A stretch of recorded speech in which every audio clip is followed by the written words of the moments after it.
Welcome, everybody, to another episode of A Breath of Fresh Marketing. I'm your host, Melissa Psihudakis. And today we have Geri Maroney, a cancer survivor, author of the book Beautiful Lady, and creator of Big and Brave. Welcome, Geri, to the show. Thank you very much, Melissa. This will be a lot of fun. Well, thank you so much for being here. And can you tell us a little bit about yourself? Yeah. As you said, my name is Geri Maroney. First I'll start with the fun stuff. I am the proud stepmama of 7 children. I am step Grammy to 8 lovely, adorable, smart little wonders. So we have a big family. My husband and I got married last year, so we are a combined family.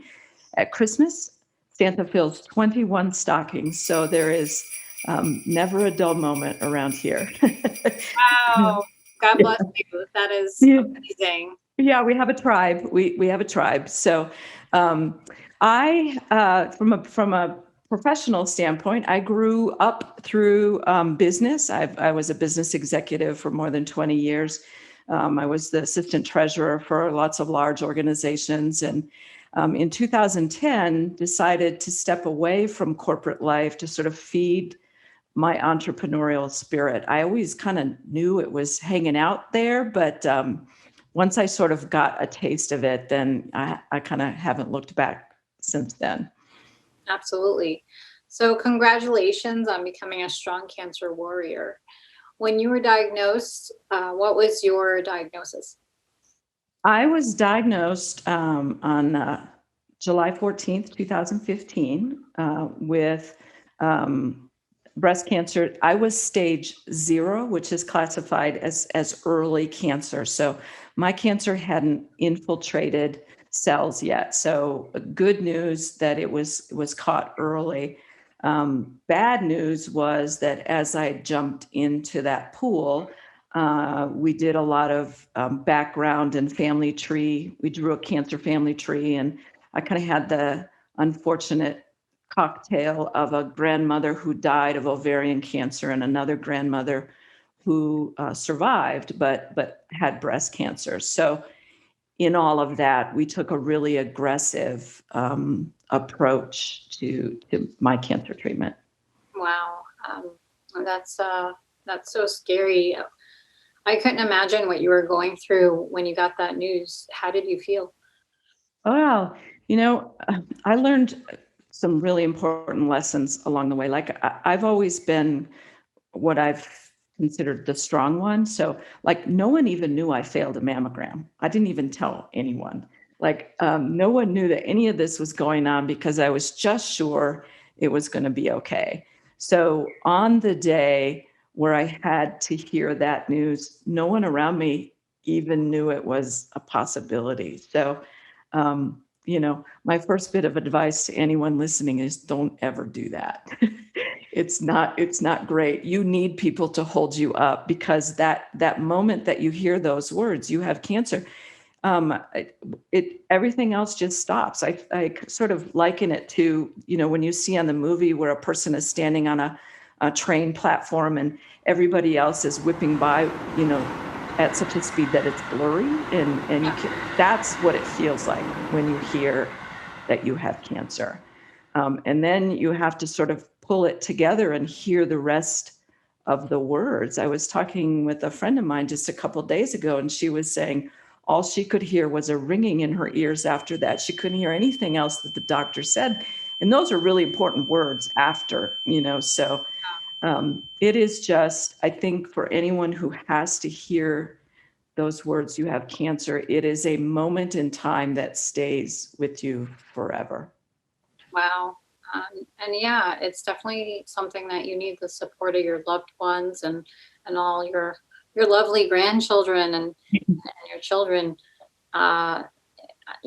It's just hard to fathom that feeling that you go through in the moment that you hear any type of news like that. So, you're really a strong woman to be able to hold all that inside to protect everybody, essentially, because you don't want to. Yeah, I mean, that's what I what I thought I was doing, but my lesson right there was I don't have those shoulders. Like that's not, no one is strong enough for that.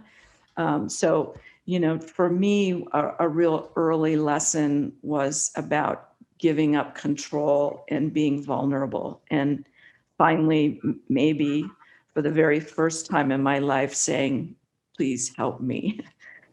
Absolutely. So you said you went through aggressive treatment right in the beginning. What did you do to distract yourself during those treatments?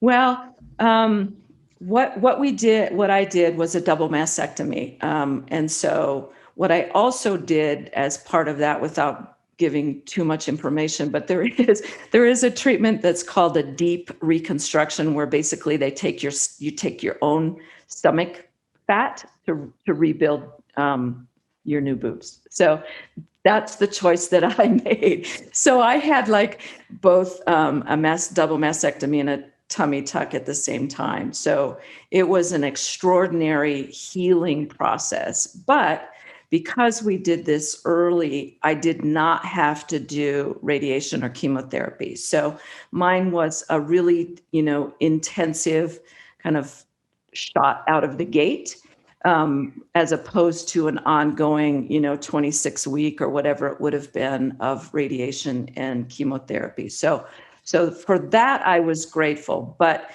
it still required a whole lot of focus and determination to sort of keep myself from feeling like I was going to go crazy, because there just are days in that journey where you just don't feel like you could take another step. Like there's just, and then, I always felt like I would meditate, I would journal, and we'll get into this in a little bit down the road, but thus Beautiful Lady was born.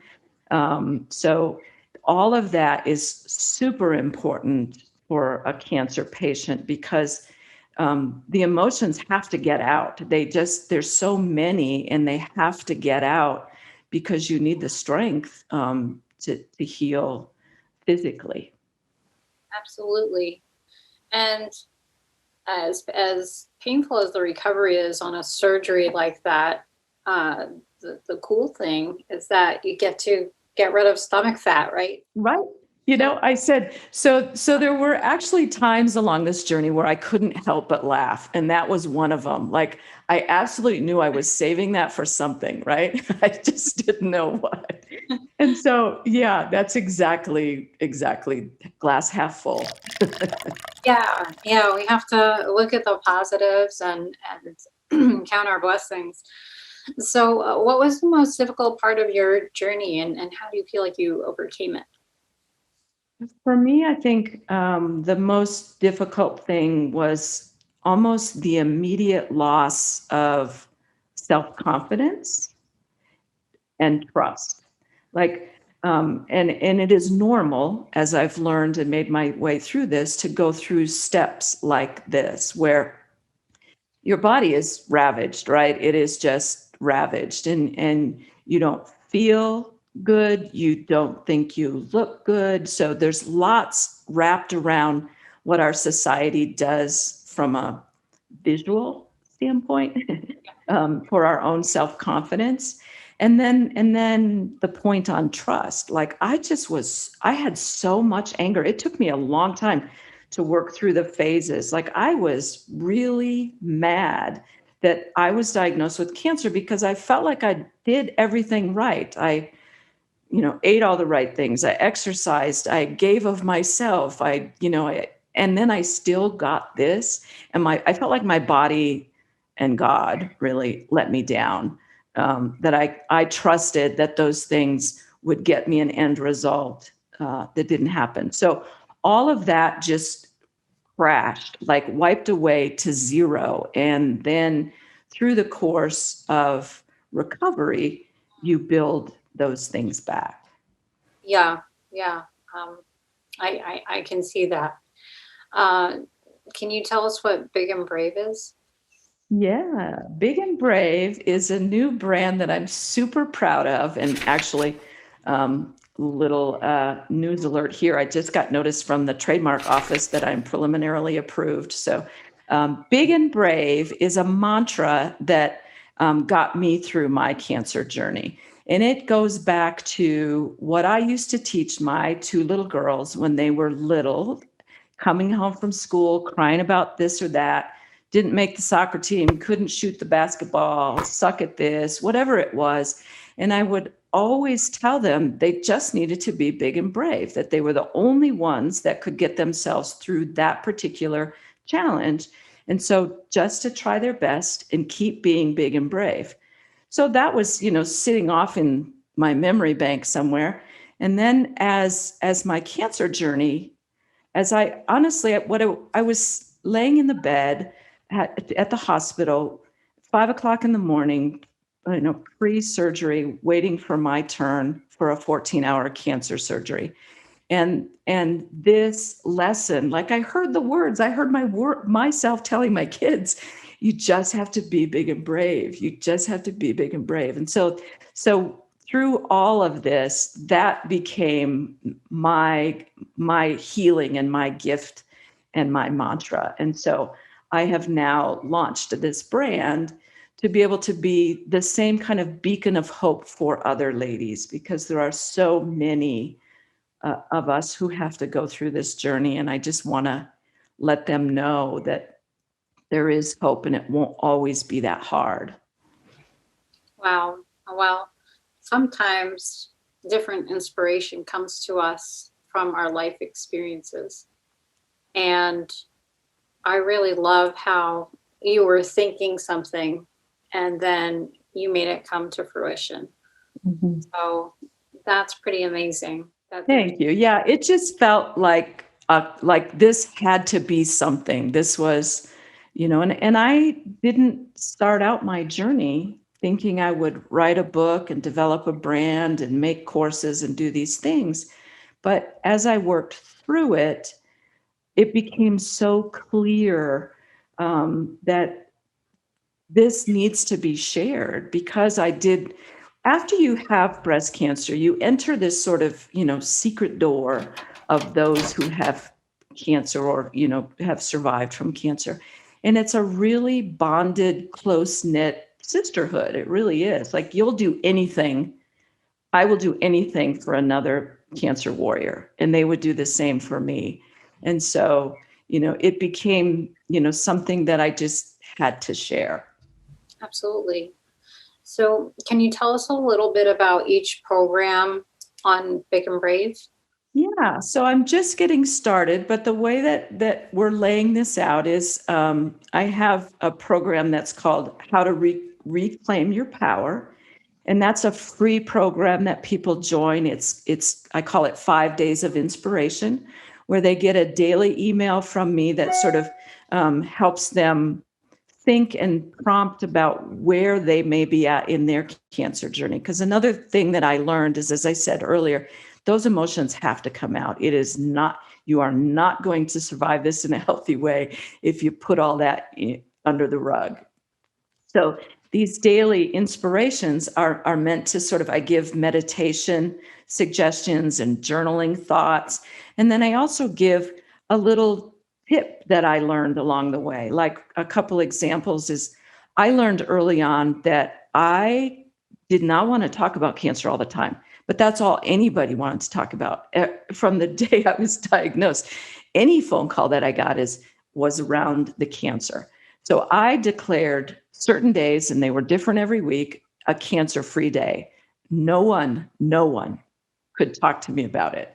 And it was my gift to myself to sort of try to clear the cobwebs a little bit. And then another one that a friend had told me about is, I call it burn your worries. And I sat down on a Friday night with a glass of wine and some little pieces of paper, and I wrote down all those things that were still weighing heavy on me. Like, the person I was mad at in the past who didn't behave the way I thought they should, or the unfair event of this, or whatever they were, whatever those things were, wrote them on a piece of paper, went out to my fire pit, sat there with my glass of wine, and read them and tossed them in, read them and tossed them in. And then when they burn, you can't put them back together. They're gone. So those are kind of the examples of what this Reclaim Your Power 5 days of inspiration is all about, is to get people started on kind of that emotional release. And then I moved to a little deeper, and it's called the 5 Steps of Rebuilding Your Life After Breast Cancer. And it's a 14-page guide that sort of takes it a little further, because again, you can't release what you don't admit. And so you have to admit that you have that anger or that fear or that sadness, and then you can work through it. And then lastly, I have a course, an online course called Find Happiness After Breast Cancer. And that one goes really deep. It breaks into 3 categories of your journey. The newly diagnosed, because there's a whole lot happening there in trying to accept and understand and all of that. And then the middle part where you have your treatment and you're trying to sort of move through your journey. And then the end where it gets to be really cool if you let it, if you've released all of that. For me, this last bit where you get to sort of define what you want your life to be, man, we've earned it. And you talk to any cancer patient and they tell you, we earned that warrior badge. And so in this course, I walk people through really, what do you want to do? Who do you want to be now? Because it's about you. And I think with cancer, I learned that I was focusing too much attention out to everyone else and not nearly enough in on what I needed emotionally and physically. Wow. So that's what I've got going is those 3 things. So some of the proceeds of different items from your online store benefit Redefined Courage. Can you tell us a little bit about that organization and why you chose it? Yes. One of the really cool things that I'm finding as I build this business is I get to meet some really incredible women who are also in the area of service and trying to help those ladies who are coming behind us. And so this organization was started by Nikki Spear. She lost her mother to breast cancer. And she developed what she calls a hope shirt. And it's a shirt that has pockets on the inside to hold those dreaded mastectomy drain bulbs that you have to bring home with you from the hospital. And they're dreadful. They come from your body and they stay there for a number of weeks until the fluids are all out and they're gross and uncomfortable. So the shirt that she made helps ease that uncomfortableness and whatnot. So when I met her, I thought that was I remembered how terrible that was and what a cool product she had designed. And so her and I got together and we decided, that it would be a fun partnership. Well, that's pretty awesome. Sometimes you never know, again, what could come of adversity. And that does sound pretty dreadful, what you were describing. But yeah, so you wrote a book. I did write a book. Yes. Lady. So tell us about the book. What is it about? And tell us about your story. It's funny because, as you said, I always knew in my life, even from a kid, I always knew I'm going to write a book someday. I'm going to write a book. I just had no idea I had to go through breast cancer to write the book. But that's what Beautiful Lady is. It is my journey through breast cancer. And it started out, like I said, I didn't intend to write a book. Journaling was my healing. It was my release. And as I started to do that along the way, it became like almost light bulb, like eye-opening to me, and that things were happening along my journey that were really gifts. Like I call them my angels, like strangers would come into my day and tell me exactly the words I needed to hear that I was struggling with. And so, that happened once or twice or as several more times.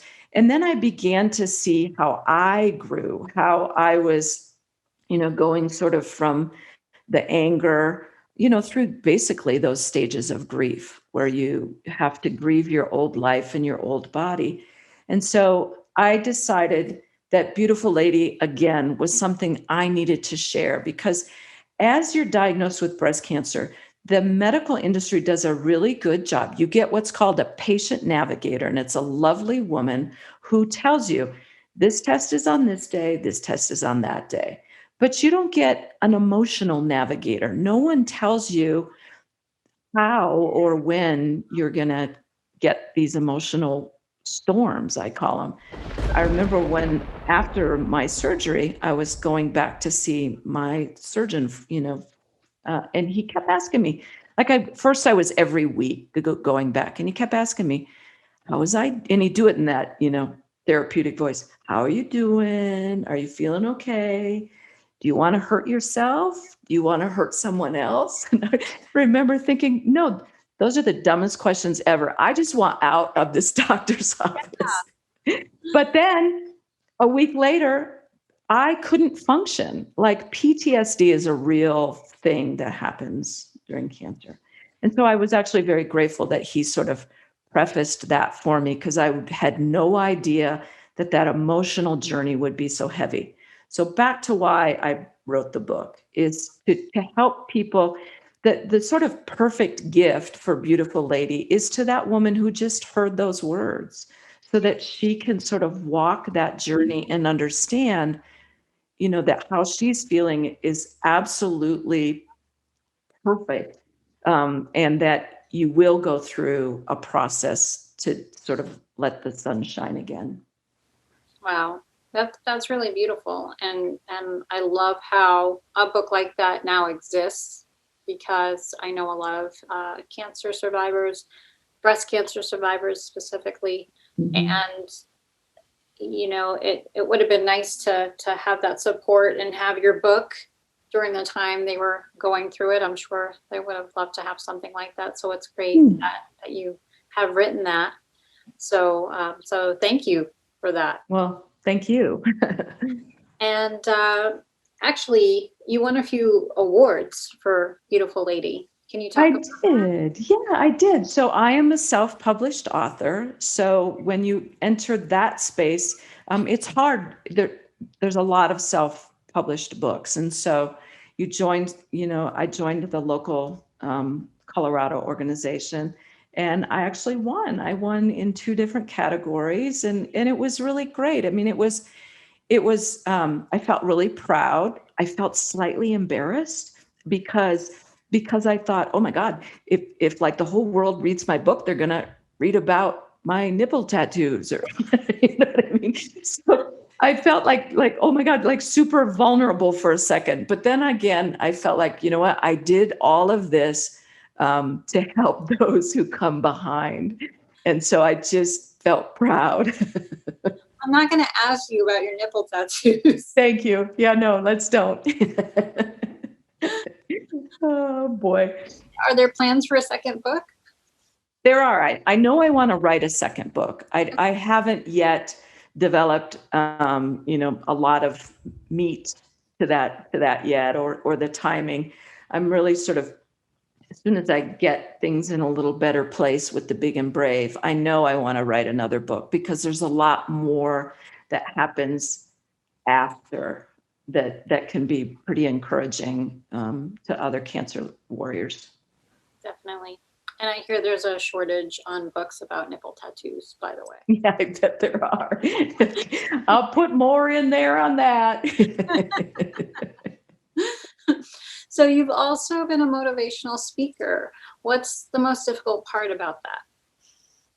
Well, kind of goes to what I just talked about. One of the things is the vulnerability, right? So it wasn't easy for me to put all of that out there, to put that story, to even carry through with the story. But I really, and I talk about it in the book, I felt so sort of tapped on the shoulder that maybe that's why I got cancer, because I was the strong person and I'm supposed to share and help. Yes. And so that's the premise that I bring with me as I start to talk, in a motivational way and whatnot. And, the I guess the hardest thing is I just have to get out of my head. I just have to, the words always come. They come exactly as they should and say the message that needs to be heard.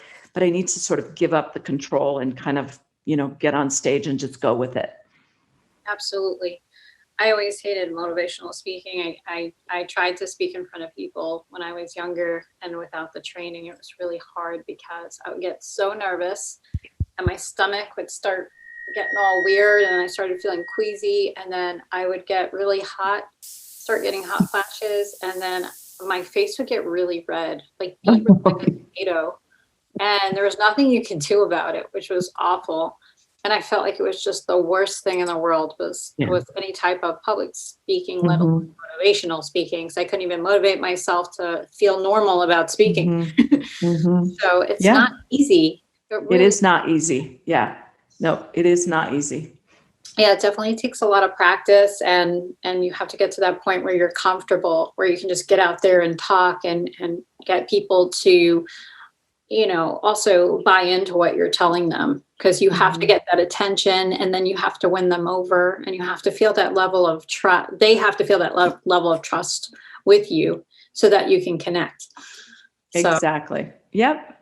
Yeah. It's a relationship that you build. Absolutely. So how has sharing your story affected your journey with cancer?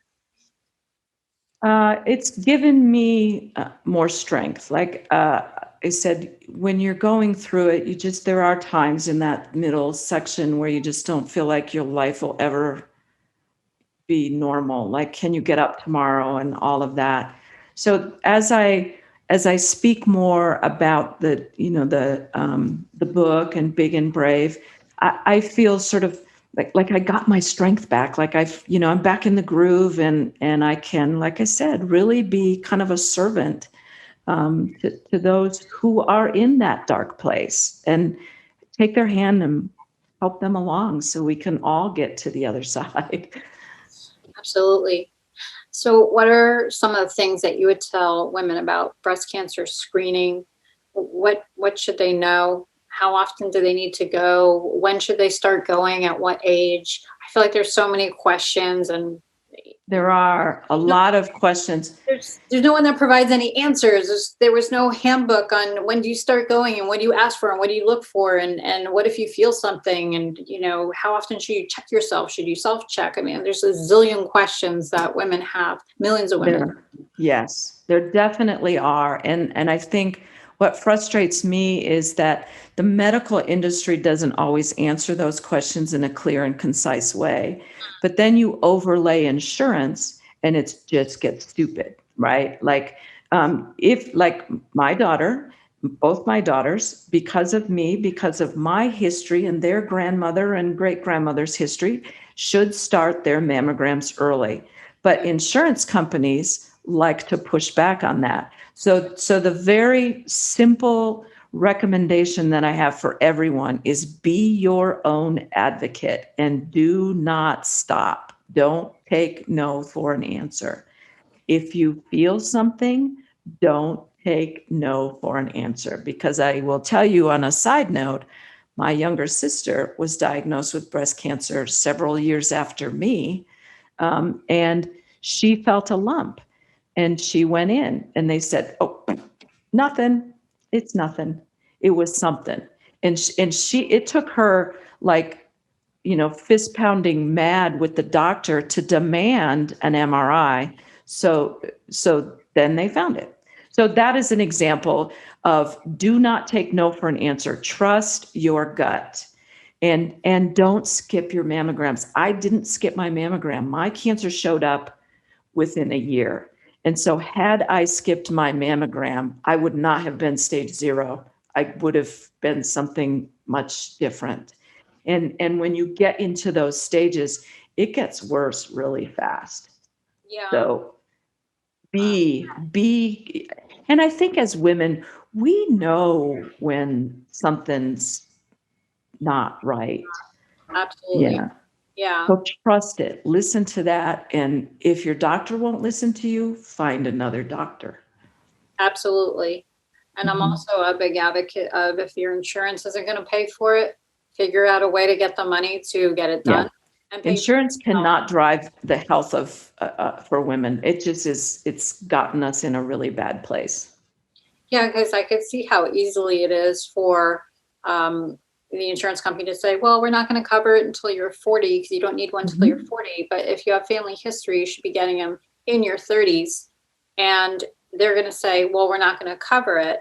And what I've learned is you can actually negotiate with different radiology labs that do the mammograms. And if you are in a situation where you don't have the financial um, backing to help you pay for it, you can say, well, what can you offer me? This is what I can pay. Let's work something out. And you can still get it done, because I found that they're more willing at the individual labs to work with you because they know you need it. That's exactly right. And a lot of times, yeah, that's exactly right. You can absolutely negotiate with them, and get it done. Yeah, no, that's good. And what would be some advice that you would give to someone who's currently battling cancer and going through this? Well, I would say reach out. I would say now's not the time to be Wonder Woman, Mrs. Strong, whatever. Now's not the time. Let it all fall. Like, don't take care of a single person. Everybody is going to be wanting to take care of you. And when you're diagnosed with cancer, it's hard on your family and friends as well. They don't know how to help. And they know you're hurting, and so it ends up to be difficult for a lot of people. But I would say, if you're in that, two things: reach out and let anybody in your circle or everybody in your circle help you, and then take care of yourself. Like, really go back. I felt like I was being selfish. Like, oh my gosh, I've been home from the hospital for 4 weeks. I should be able to cook dinner. It's like, hell no, I don't want to cook dinner. So it felt like at sometimes I was being selfish, but it is so critical, because all of your body's energy has to be on healing. Sure. So give yourself that gift. And how often do you have to go back for screening once you've had cancer and then you go in remission? What's the Yeah. recommended amount of time that you have to go? Everybody is different, but in the beginning, we all start out very often. Like, it was, a month, and then it was 3 months for a period of time, and then it was 6 months, and then it moved to a year. So now I am at the year mark. And everybody is different based on um, their stage and what their treatment choice was. But I'll tell you that I don't think that fear of driving into the parking lot of the cancer center ever goes away. Like, I just, yay, celebrated my 5th year cancer free. Yay, yay, yay.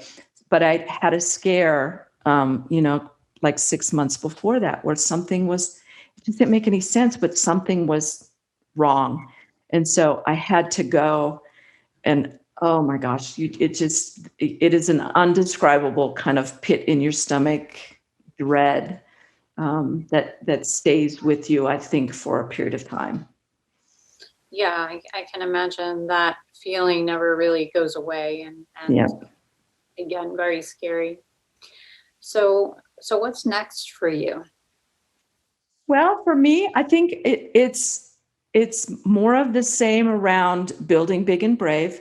But then for me personally, it's to sort of walk my talk, right? And stop working so hard, get out of my office, and I want to get on a plane. I just can't wait to get on a plane.